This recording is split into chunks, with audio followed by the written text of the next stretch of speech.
Hello, Charlie TCG here, and welcome back to Looking Ahead, the series where I break down and analyze the meta, what's happening over in Japan, and how will it impact our one. First of all, I just want to say thank you so much for support this past week. It's absolutely blew me away. Having the mastering videos do incredibly well, it's really solidified that they're going to be amazing for the channel, and just the support in general over my Worlds content, it truly has meant so much to me. So I just want to say thank you so much. So let's jump right into the video. In today, we're looking at creativity being rewarded in the Stellar Miracle metagame over in Japan. They obviously have a brand new set, and we've been around for a week, so we already have established what potentially are the best decks, but also some rogue archetypes, some creativity from these brand new cards, so generally feel like could have a huge impact in the meta. Plus, we have some game-changing new cards, so why don't we just start by looking at the video from there. So we got some new Terra EX Pokemon, Cinderace EX, which is really cool via Abyssal Flame, which is 30 plus 20 more for each energy attack in your discard pile. Now this can be easily placed in from the likes of this brand new perfect Mixer ACE SPEC card, which I'm going to touch very briefly. But also we have Ultra Ball, we have Research, we have even other cards like Earth Metal, multiple ways to get into the discard pile, so effectively could be quite powerful that way. The other attack with 280 damage, discard energy attached for this Pokemon. That could be a little bit costly. Yes, I know we have Crispin and also Magma Phase, and there are ways to actually energy accelerate this one to keep it constantly going. Sylveon EX has a really good second attack, and that's kind of where we're going to look at it. Choose two of your opponent's bench Pokemon, then shuffle those Pokemon and all cards attached to it into their deck. If one of your Pokemon uses attack during your last turn, this attack can't be used. Now, this is a very powerful attack. If we think of likes of Guardball, you can power it up that way. And Crispin, again, there's multiple ways to energy accelerate to this Pokemon, so I can be absolutely devastating. This could be an interesting control deck. Lots of people have very much talked about Sylveon, and I think this is the best way to play as one as the deck. Try and figure out a way to constantly streamline this attack, also having some control element to this. We saw Sylveon GX of that plea was very powerful, doing exactly the same thing. With this Terra, which shuffles in two, that could be very devastating. Now let's talk about what lots of people have talked about. The two incredibly powerful ACE specs. Perfect Mixer. So search your deck for 5 cards and discard them, and shuffle your deck afterwards. I was talking about, oh, Battle Compressor, this will be good to come back. I see it as an ACE spec.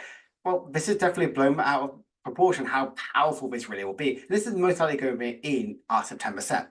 So what makes this so scary is instantly makes Lugia finally has a consistency, even really good card. It also makes the decks like Ancient Box finally have instant ways to get some cards from the discard pile. Some energy, which we like to have in the discard pile, even like Gardevoir, you can constantly all of a sudden just put them straight into the discard pile. I couldn't see this in the likes of Gardevoir. I think the likes of either Hyper Aroma and the likes of Unversant are much stronger, but this perfect mixer opens up to so many good opportunities. Heck, even the likes of United Wings finally has a good discarding fact. Basically doing an extra 100 damage from this one card. It's very scary. And effectively, United Wings can now power up to these big one-hit kill potential damages its earliest turn.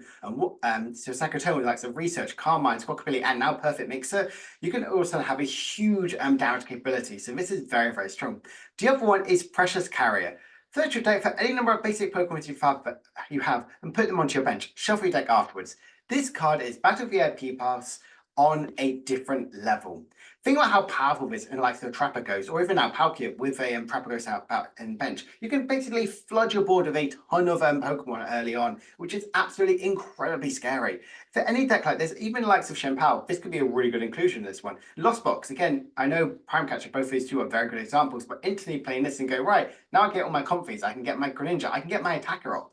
It is so powerful, it adds so much good consistency to amazing opportunities, so many different archetypes.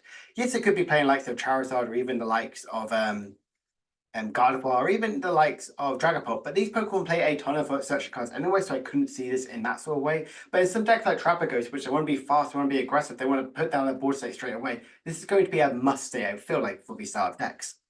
Another few new cards got released. We got this Eevee card with that boosted evolution. If this Pokemon is in the active spot, it can evolve during your first turn or the turn it was put into play. Now, I mentioned I talk about Sylveon. Well, obviously now we have Glass Trump, but can power up your Eevee, and also you can get Sylveon attack out going second, which is very scary, and I don't see this being played quite frequently. I also think this Eevee can evolve into multiple different other ones, but I can't think of any right to mind. But this Eevee is definitely going to be one of these deck cards which you've got to think about. Remember NG Evolution? That was incredibly powerful. This boosted evolution will definitely see some play. This Ho-Oh is kind of nice. It does 200 damage if you have a bench Terra Pokemon. This could be good as a secondary attacking option in certain decks, but again, 200 damage doesn't exactly one-hit KO anything. Defiance Belt and Maxim Belt, you can do a little bit more damage that way, but effectively it's a fun attack nevertheless. overall. Now let's look at Terra Orb, and this is going to be seen a lot of play. Search your deck for a Terra Pokemon, reveal it, and put it into your hand. Then shuffle your deck afterwards. You want to have an easy way to search out your Charizards, your Dragapult, your Terrapagos, and you don't want to discard.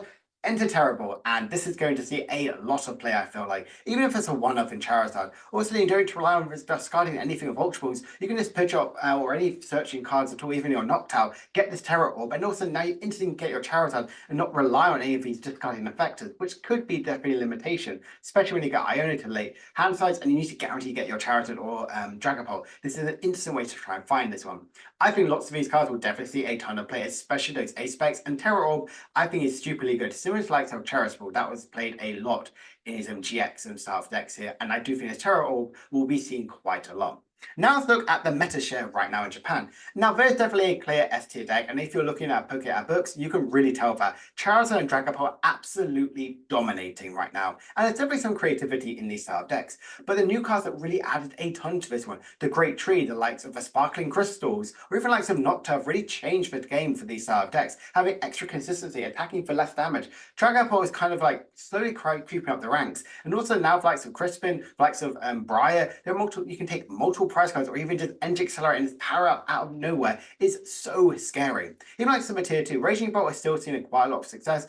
Joltik has kind of seen a little bit more fun going around this one. I really like it because it like put like the one price of synergy out in play. But if you want to get attack up with Raging Bolt, you already can get the big one-hit KO. There's no point putting a Joltik out in play to 6 Energy Accelerate 4 energies, but it's something fun to say about. Palkia has definitely gained a lot. It's definitely having a huge reminiscence of the likes of the Noctowl and Palkia. No, Noctowl, Palkia, Palkia definitely Palkia. Noctowl is a good way to play it. Having one copy of Terrapagos or even likes of Ogerpon is really good inclusion. The likes of Gardevoir and Redragon, though they may not have gained a lot, is still really well placed in the metagame. The only other two new decks which I've seen quite a lot being played as are Terrapagos. There are so many different ways to play this one. I'm really excited to talk about quite a few of them very shortly. And Hydrapple, I'm a big fan of this deck. I think it's a really fun archetype and generally is seeing quite fun success right now.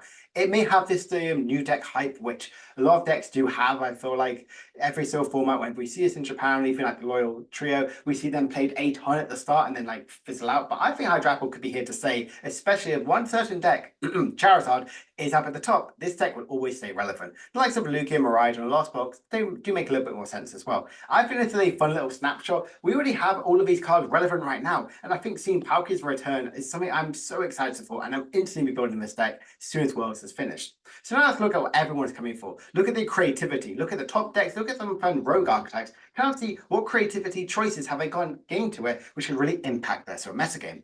So let's look at this Charizard deck, and honestly, you may notice it's like, but Chai, this is a normal style deck. Well, there is one thing completely missing.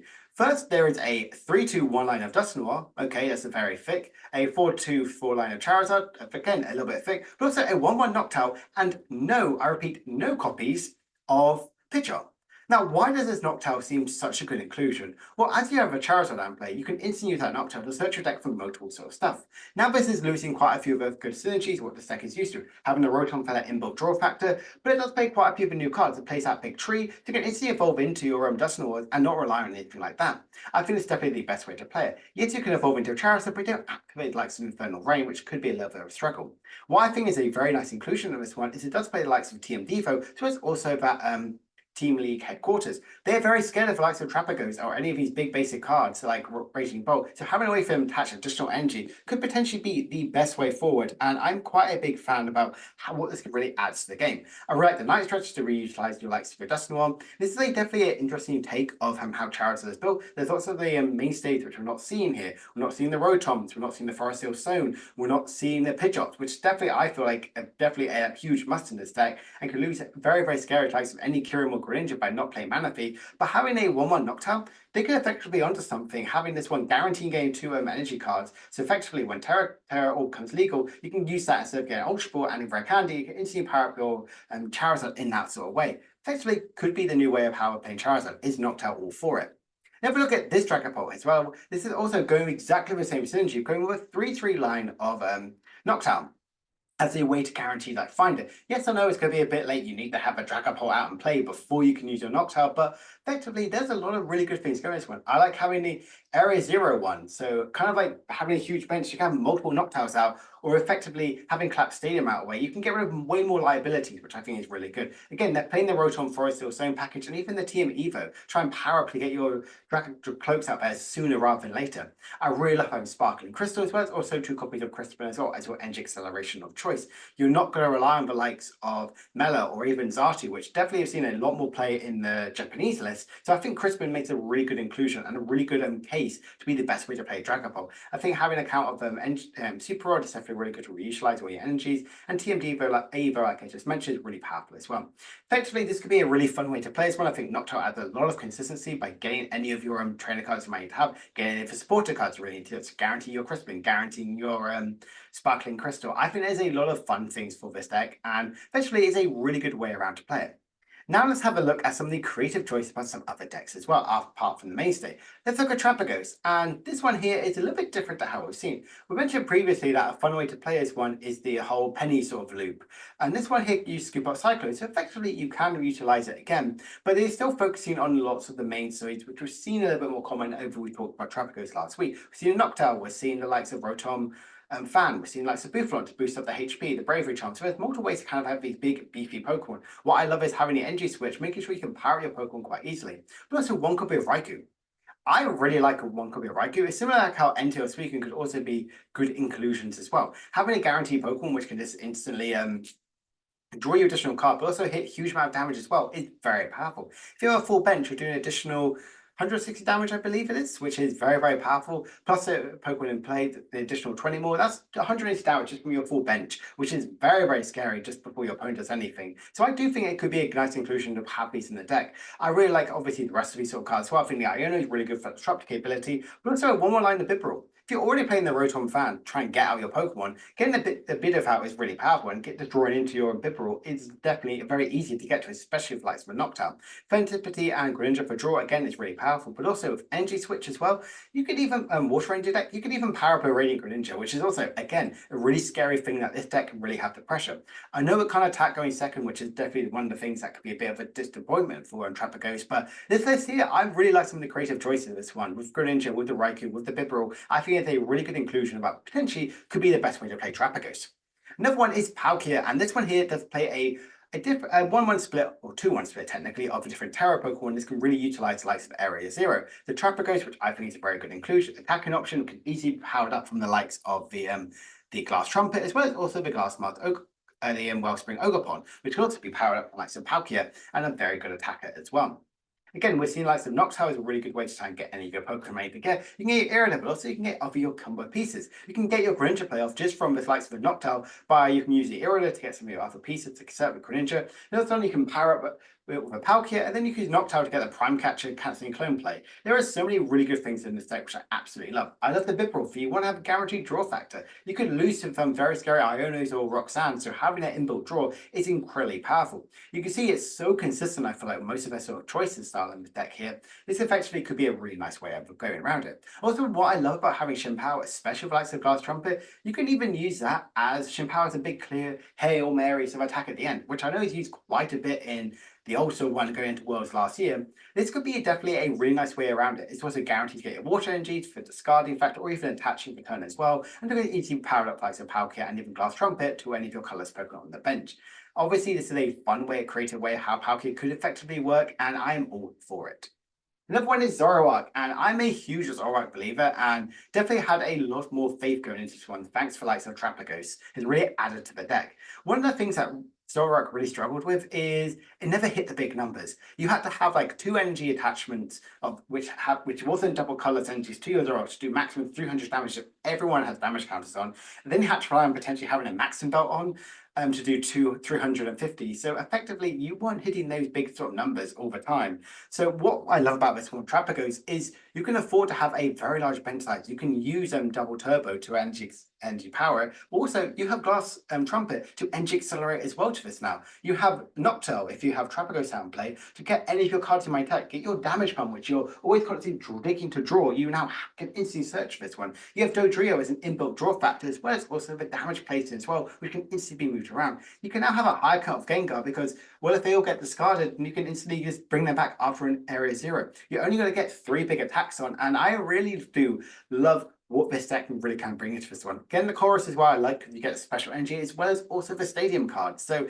effectively, this is a fun sort of way around how this deck can kind of be built. I'm a big fan of Zoroark, and effectively, I think this could be one of the best underdog rogue archetypes right now, because fighting isn't that strong right now in the format, and it's had a lot of things going for this one. There's also a very powerful attacking option in the game, and you don't get any limitation from having double turbo right now in your deck.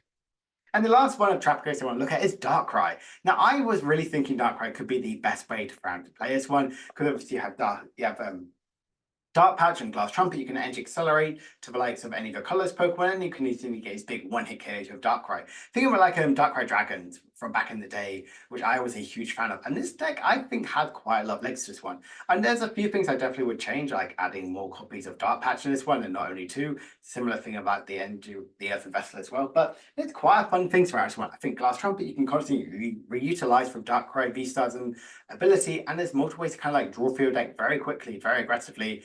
And I just think this could be a fun attack. You can attack with Drapagos as well as also attack with Darkrai and get these big one-hit KOs in the late, maybe even in the mid game as well, which I'm a big fan of.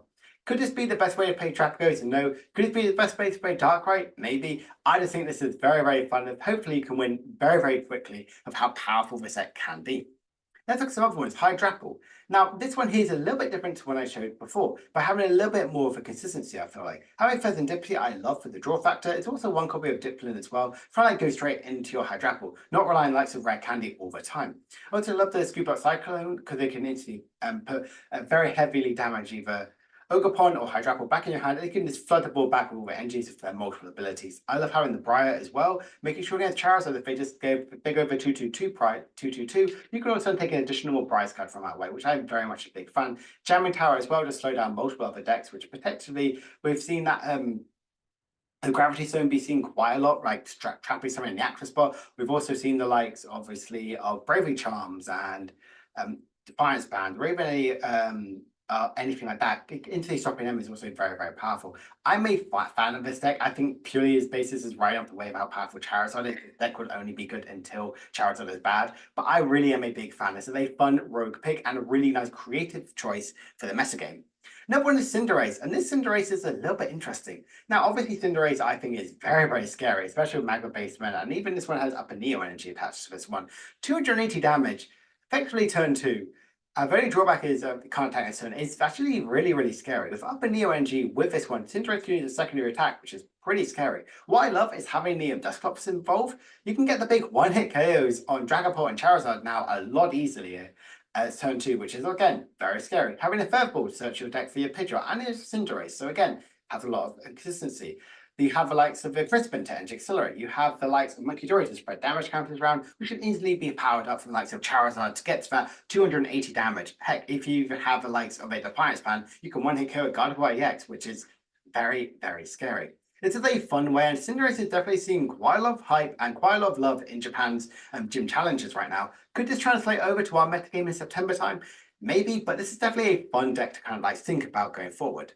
Another one is Lapras, and people definitely are enjoying Lapras. Obviously, it does a ton of damage amount of energy attached to this Lapras, and how can you get some energy attached to this one? Well, we have the likes of Ho-Oh and Energy Switch, so you can power up that sort of way, but Ho-Oh has a really interesting ability.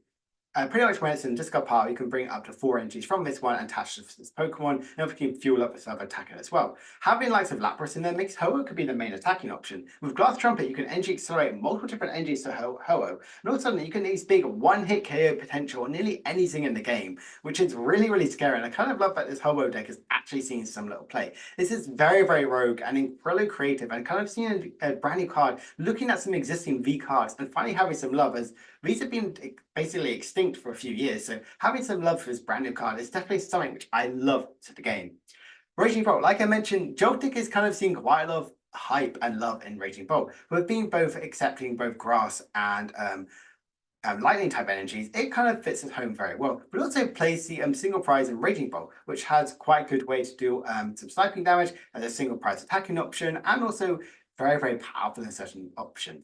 One thing which is very interesting about this is it plays lots of Secret Box. Now you might go, but why do you play Secret Box this one? Well, it's a guaranteed way to get your Professor Stardust, your energy retrievals, or even any of your Pokestops. So I think that's a way it has some warranty over the likes of a Prime Catcher, but I generally think it's not as strong as people really would hope. I really, really like how Raging Bolt is kind of suiting up right now in the meta game. I don't know if Joltik is the best partner for this one, but I think it's definitely a lot of fun, and people are really enjoying playing it in their other Raging Bolt lists. Lost Box as well, again, hasn't really gained too many things, but the Gravity Stone adds a really interesting conundrum to the synergy for this one. One thing what I love about with this Gravity Stone is once you get up to 10, you could just boss something up, gust something into the active spot, and then just start spreading with Sableye. And effectively, if they have a 2-1 retreater, and they just instantly make a 2 retreat Pokemon or a 2 into a 3, you could just trap them in the active spot, and they can't, if they're not playing many switchings, which switch isn't very common right now in the meta game right now, it can be very, very scary. Just like trap them in the active spot, spread a ton of damage with Sableye, and effectively win that way, even with TM Devo as well, and spreading some damage with Monkey Dory. I really like this way about how Lost Box kind of plays around here. Blowing with is a secondary attacking option. The Town Sword are guaranteed to get any of your tool cards because you play quite a few. And Unfair Stamp, again, very much an unchanging sort of card in this sort of metagame. But again, if you're going with that stall sort of strategy and kind of like locking someone in the active spot, chucking your opponent's hand down to like 2 cards, and maybe they don't have that good draw factors out in play, you could effectively win in that sort of strategy, which I really, really like about how Lost Box could effectively be abusing this really, really cool counter card for the metagame. And let's look at these Kofu sort of style deck, which again, this is that new sort of ACE SPEC card could see very, very well by instantly discarding this one. So you can attack with your Faluza for 0 energy cards, or your Corbominal for 1. I really like having likes of Curlier in the deck. Some decks have played other ones as well, but I think Curlier is really good to guarantee that discarding factor, instantly put in the discard pile. Could be a good way around this one, and the Gallade searches for it. So you can go Gallade, search for the Kofu, play Curlier, discard it around, and if you draw into another one, you can instantly play this card as well, so you can obviously get 2 in the discard pile that way. Apart from that, I would say this deck is very much a meme style potential. You only need the 4 in the discard pile before you can actually do any of these big sort of attacking options. Yes, you play double turbo to try and like energy power up into these sort of Pokemon, but you're then reducing your damage counters overall. I think this is a fun, definitely a rogue choice, and a fun little creative ideas from this archetype. So, just looking ahead, is Charizard back on top? I generally think Charizard is the strongest it's ever been. If you're just scrolling through Japan's meta right now in this new format, you can see Charizard nearly everywhere and kind of playing a ton of different ACE specs. So I still think that Charizard is very much undecided about what is the best way to play this one. I think Trapagos is a really good and very healthy card for the meta game. What we've seen right now is that we've seen so many different variants. We saw 4 different decks today which really utilizes this one. All of them have very different strategies. Yes, their main sort of goal is to have as big of a bench as possible, but it's opened up to different avenues. It's open so that Darkrai can have an energy acceleration from the deck. It's open so Zoroark can actually be a meta-defining rogue archetype, and Palkia to be up there as a tier 2 contender. And will the off-meta decks do well? Again, it is so early to tell. Lots of the people are focusing right now on Worlds, but it's only literally 2 weeks away, which is so exciting to talk about. And I'm very, very pumped to see what the meta is kind of going to shape up with. But this one meta is also very exciting. Not everyone's going to be competing in the World Championship, so this meta is always going to be evolving. And some off-meta decks, like the likes of Hydrapple, like the likes of Zoroark, could still do well. And I do believe we have a Champions League in September time in Japan, so I'm really excited to cover that as well, seeing this new meta game and seeing how it's going to evolve. So, hope you guys have enjoyed this video. If you have, please make sure to like and subscribe. Again, thank you so much for supporting my channel. It truly does mean the absolute world to me. I'm really glad you enjoyed my content, and I'm always excited to know how I push it to the barrier every single time. So, my name is TCG, and I'll see you guys for another video later. Bye for now.